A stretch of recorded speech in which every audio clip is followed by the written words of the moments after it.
First of all, I'd like to say thank you very much to the viewer that sent this in to me. Yeah, this is what this video is going to be about.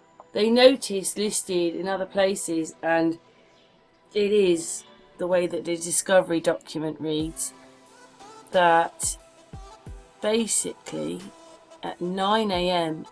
in the morning, Nicole Atkinson makes the first call requesting a welfare check, and it is there on page 123. So she tried, supposedly, before Shanann went to the doctor's appointment, and there it is again in the discovery document, blown up. You can read it for sure. There it is. So yeah, thank you very much, viewer. And you know, you're gonna find all these things wrong. This thing's so wrong in the discovery document, and they stay like that is law, fact, history, the whole thing, when it's not correct. But anyway, there it is. 9 o'clock. She called to do a welfare check at 9 a.m. in the morning.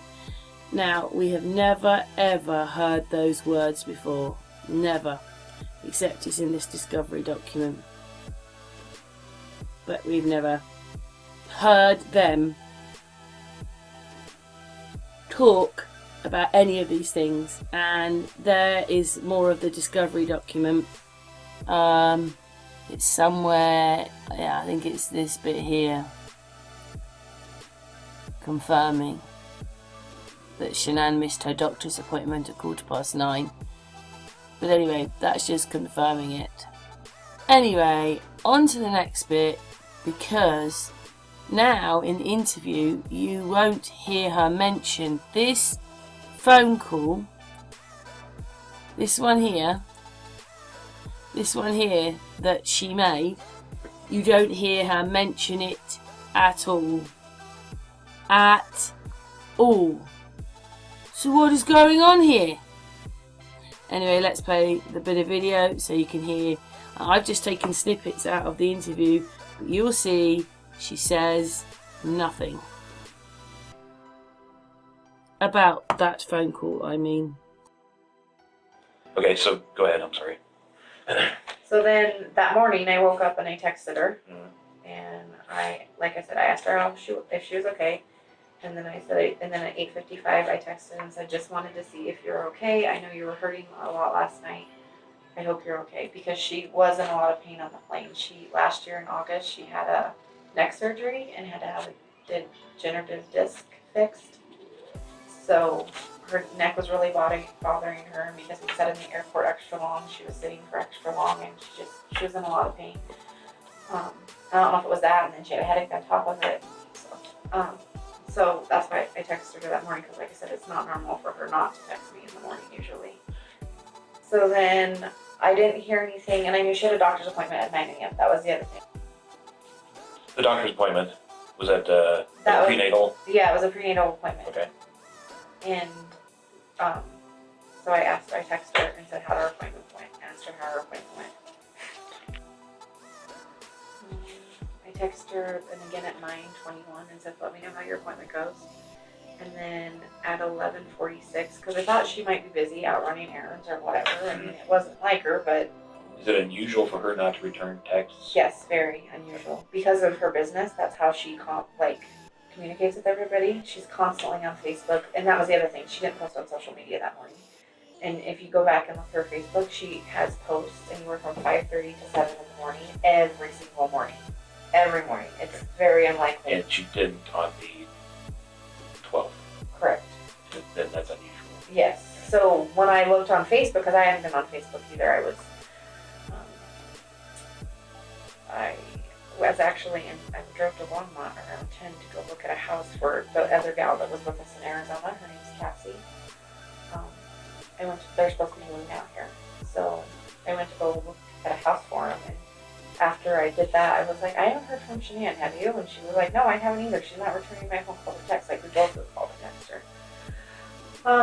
So at 11:46, I said, I'm very worried about you. I'm coming to your house.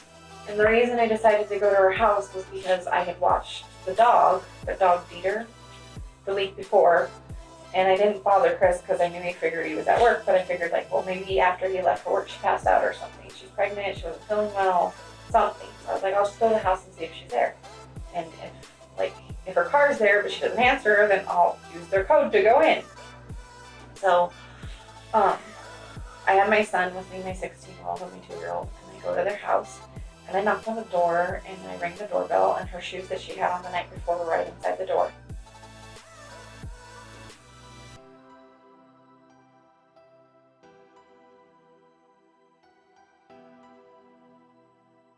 This is the bit of interview where Chris Watts is saying that Nicole Atkinson. This is where she rang in. It's all very confusing, by the way, because now we've got from this one, thank you very much viewer as well, we've got her calling at 9 AM and it's registered. Chris Watts then says 12:10, and he would know, wouldn't he, because he had all the security things, he had alerts, he had everything, so he knew she was outside because she was trying to get in and his phone alerted him. So then he asked her not to go try and get in the house, and he would come back, right? So if that's at 12:10, why is it 1:30 that she then called for the welfare check? She's supposed to have done it in the morning, but she didn't. There's no mention of it. She doesn't mention it. She doesn't do it in the interview or anything. It'd been very important. She would have done that. And then she waited till 1:30. If her appointment was 9:15 and she didn't make it, and she knows she's texting and Shanann is not replying to her, why does she wait so long then to call for a welfare check? I actually thought it, oh my goodness, she was a bit too soon, a bit too quick. But actually, when you actually look at the evidence or what they're showing in the discovery and her and the interviews, it wasn't quick enough. She came home from the airport 2 AM and I left around 5:15. She was still here, and like about 12:10 in that afternoon, her friend Nicole showed up at the door. Like, I had texted Shanann a few times that day, called her, say, but she never got back to me. But she wasn't getting back to any of her people as well, and that's what really concerned a lot of people. Is like, if she's not getting back to her, like if she doesn't get back to me, that's fine. Like, she gets busy during the day. But she didn't get back to her people, which was very concerning, and Nicole called me when she was at the door, and that's when I came home. So, on rechecking the information there that this nice member put in the chat room, basically nothing adds up. Nothing. There's a 9 AM, 12:10, but Nicole A did not call the police until 1:30. So all this concern and everything for Shanann, she didn't call till 1:30, and yet she missed her doctor's appointment at 9:15. In one way, you're led to believe it's this way when you actually look, and the police haven't even noticed that they've not got the same information. It's all different. Anyway, what do you make of all that then? Leave your comments below.